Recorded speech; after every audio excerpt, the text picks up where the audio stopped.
pembelajaran pagi hari ini? Sudah. Ya. Nah, untuk memulai pembelajaran pada pagi hari ini, terlebih dahulu kita berdoa ya. Silahkan Mbak Ata, aku mau ingin doa. Berdoa mulai. Berdoa selesai. Hari ini ada yang tidak masuk? Ada. Nihil ya. Alhamdulillah ya, pada masuk semua. Kemudian kemarin kita telah belajar tentang tokoh antagonis dan protagonis. Masih ingat atau tidak? Masih. Tokoh antagonis itu yang seperti apa? Yang Tokoh antagonis itu yang jahat, kemudian yang protagonis itu yang baik. Jadi antagonis ini lawan dari protagonis. Nah, hari ini kita akan belajar tentang tari-tarian dan juga daerah asalnya. Kemudian yang kedua kita akan belajar tentang tokoh-tokoh seperti tadi, tokoh protagonis dan tokoh antagonis dalam sebuah teks. Kemudian yang ketiga kita akan belajar tentang gaya. Jadi kemarin kita telah belajar tentang gaya. Jadi hari ini kita belajar tentang hubungan gaya dengan gerak melalui kegiatan sehari-hari. Nah, pertama-tama kita akan menonton video terlebih dahulu ya. Ibu bagikan LKPD-nya dulu. Silahkan berkelompok ya seperti biasanya. Yuk kita simak video berikut ini.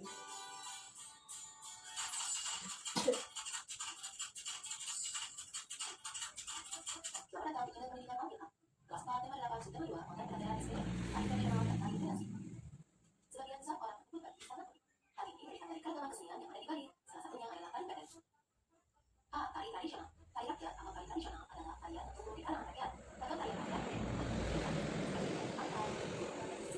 tari ini yang membedakan bentuk dan dinamika tarian. Berikut adalah beberapa tari tradisional dari Indonesia. Yang pertama tari saman dari Aceh, dua tari lilin dari Sumatera Barat, tiga tari samping dari Kepulauan Riau. Selanjutnya adalah tari pedang dari Kalimantan Barat, tari mandau dari Kalimantan Tengah, tari gendang dari Kalimantan Timur.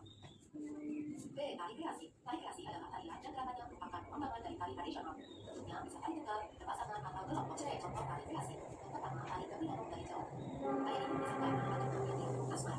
Selanjutnya adalah tari lekor dari Bali. Tarian ini memisahkan seorang pangeran Sukawati yang sedang dalam keadaan sakit berdiri keras melihat dua gadis menari dan teman lain diiringi oleh gamelan yang indah. Selanjutnya tari Muli dari Sumbawa, Nusa Tenggara Barat. Tarian ini memisahkan hiburan untuk Raja Sumbawa yang sedang bersedih. Serta tari perak dari Jawa Barat. Tarian ini memisahkan keindahan burung perak dengan warna-warni indah pun. Nah, sudah ya, dari video tadi silahkan dibuka yang pertama. Ini yang LKPD pertama, ini disuruh untuk menuliskan nama tarian beserta daerah asalnya.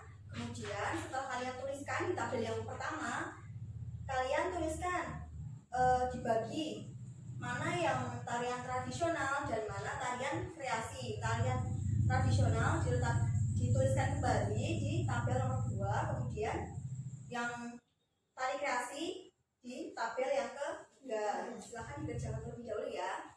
Sudah dikerjakan? Sudah. Sudah selesai? Sudah. Coba dikerjakan apa saja tarian yang ada dalam video tadi. Tari saman dari Aceh, tari lilin dari Sumatera Barat, tari gaping dari Kepulauan Riau, tari pedang dari Kalimantan Barat, tari mandau dari Kalimantan Tengah. Nah, kemudian yang ini yang tari kreasi ada apa saja? Tari saman, Tari kreasi yang tabel nomor tari 3. Gamelanong dari Jawa Tengah, tari lekor dari Bali, tari dari Sumbawa atau Bukit, tari merak dari Jawa Barat. Ya, betul. Nah, biasanya kalau di SD itu kan diajarkan tari dolala ya. Nah, tari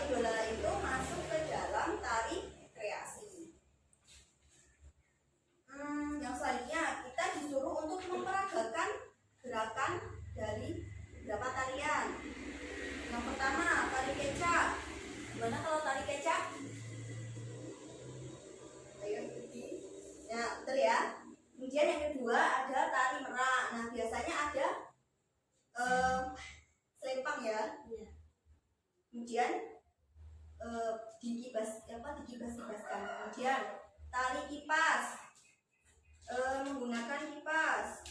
Biasanya menggunakan alat kipas karena makanya disebut dengan tali kipas. Kemudian yang ketiga ada tali golek. Nah, Mbak Silka minta tolong untuk memperagakan tali kipas. Yuk, nggak apa-apa ke depan.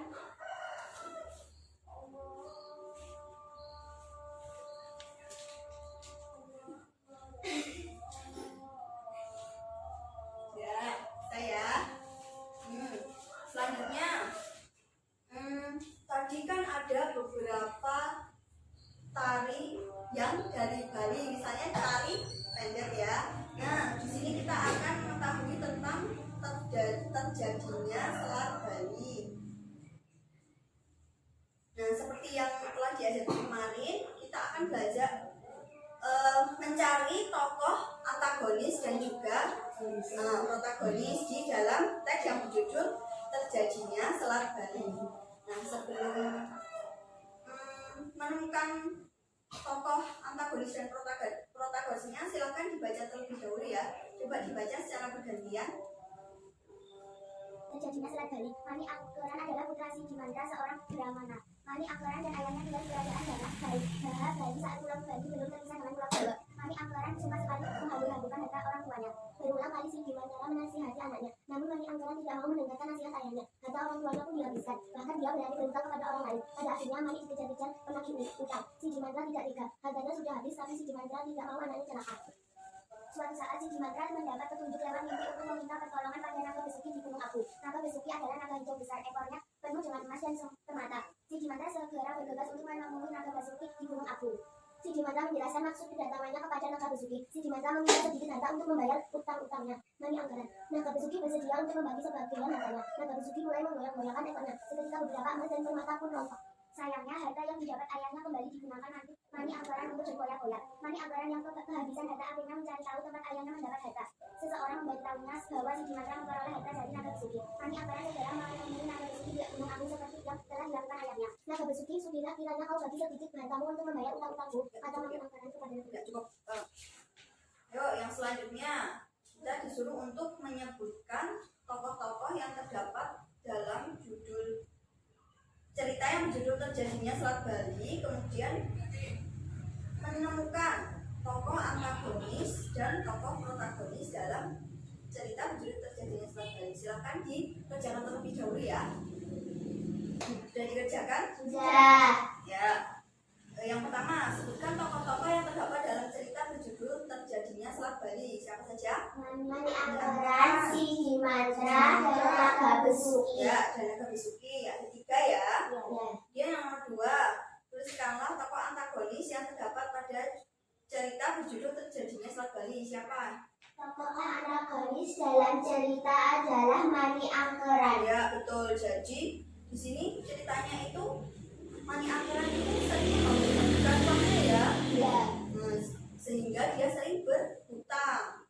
Dan yang ketiga, tuliskanlah contoh protagonis yang terdapat pada cerita berjudul terjadinya selat Bali. Tokoh protagonis dalam cerita adalah naga besuki dan Si Dimandra. Ya, jadi naga besuki dan Si Dimandra. Tadi Si Dimandra itu siapa tadi? Ayah dari Mani Angkoran. Ya kan? Iya. Ya, kemudian naga besuki itu yang menolong Si Dimandra dan Mani Angkoran.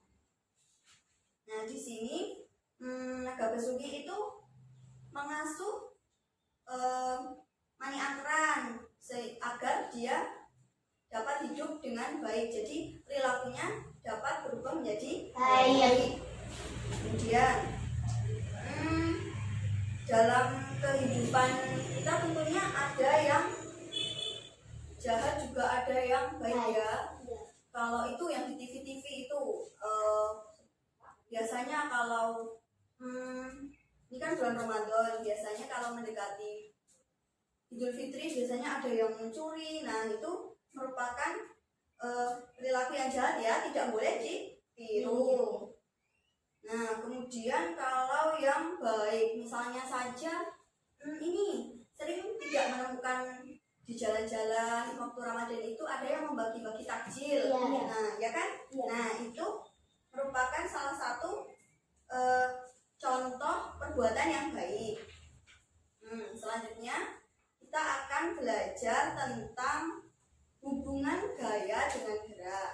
Nah, masih ingat nggak?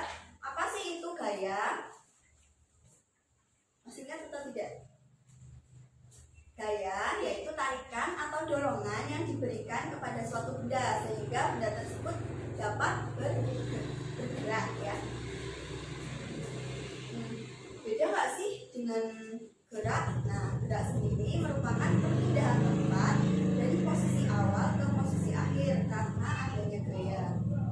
Nah, gaya ini dapat mempengaruhi benda diam dan juga benda bergerak. Benda diam misalnya saja, ketika kita menendang bola ke gawang, itu kan jadi bendanya awalnya diam, kemudian jadi bergerak kan? Ya, betul. Kemudian gaya dapat mempengaruhi benda bergerak. Siapa yang di sini sering main sepeda, naik sepeda, muter-muter biasa? Pernah atau tidak? Pernah. Nah, pernah ya. Nah, itu kan kita mengayuhnya ya. Kalau kita mengayuh cepat nanti akan bergeraknya semakin cepat. Kalau lambat bergeraknya juga lambat. Nah, di sini seperti yang terjadi pada gambar yang pertama ini, Dayu mengayuh sepeda dengan lambat. Jadi tadi kalau mengayuh sepeda dengan lambat, bagaimana kelajuannya? Lambat. Kemudian yang kedua ini gambar Dayu mengayuh sepeda dengan cepat. Berarti kecepatannya cepat ya, lebih cepat daripada Lambat. Jadi dalam gaya ini ada berbagai macam ya. Yang pertama ada berputar, kemudian yang kedua ada menggelinding, yang ketiga jatuh, keempat memantul, yang kelima mengalir, yang keenam mengapung, yang ketujuh melayang, dan yang kedelapan tenggelam. Nah, berputar itu apa sih? Gerak suatu benda berupa lingkaran yang mengelilingi suatu titik. Nah, misalnya saja kipas angin ini ya, kipas anginnya berputar. Iya. Dia ada di tumpuan titik tengah ini.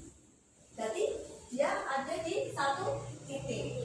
Kemudian yang kedua menggelinding. Nah, misalnya tadi yang seperti naik sepeda itu kan menggelinding, jadi berputar tapi tidak berpindah tempat.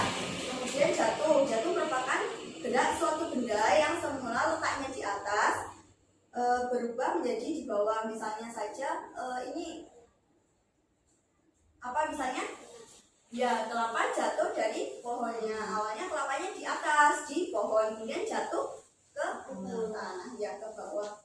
Kemudian yang keempat memantul, gerak benda yang setelah mengenai bidang keras akan bergerak berbalik arah. Misalnya saja ketika bermain bola basket ya, dipantulkan kan, itu balik ke bawah, balik ke atas, dan seterusnya. Kemudian yang kelima mengalir, yaitu gerak air dari tempat yang tinggi ke rendah. Misalnya saja air terjun, itu kan dari tinggi ke rendah. Kemudian ketika menuang air dari ceret ke gelas ya, itu kan dari tinggi ke rendah ya, dari atas ke bawah. Kemudian ada mengapung, yaitu suatu benda dapat dikatakan mengapung apabila benda tersebut berada di permukaan air, berarti di atas ya.